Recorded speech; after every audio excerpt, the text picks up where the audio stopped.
கர்த்தருக்கு சோத்திரம். இன்றைய வேத வசனம் என்னாகமம் 23ஆம் அதிகாரம் 23ஆம் வசனம். யாக்கோபுக்கு விரோதமான மந்திரவாதம் இல்லை, இஸ்ரவேலுக்கு விரோதமான குறி சொல்லுதலும் இல்லை. தேவன் என்னென்ன செய்தார் என்று கொஞ்ச காலத்திலே யாக்கோபையும் இஸ்ரவேலையும் குறித்து சொல்லப்படும். ஆமேன். என்னாகமம் 23:23.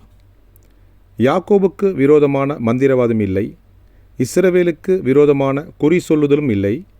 தேவன் என்னென்ன செய்தார் என்று கொஞ்ச காலத்திலே யாக்கோபையும் இஸ்ரவேலையும் குறித்து சொல்லப்படும். ஆமேன். கர்த்தர் உங்களை ஆசீர்வதிப்பாராக, உங்களோடு கூட இருப்பாராக. ஆமேன்.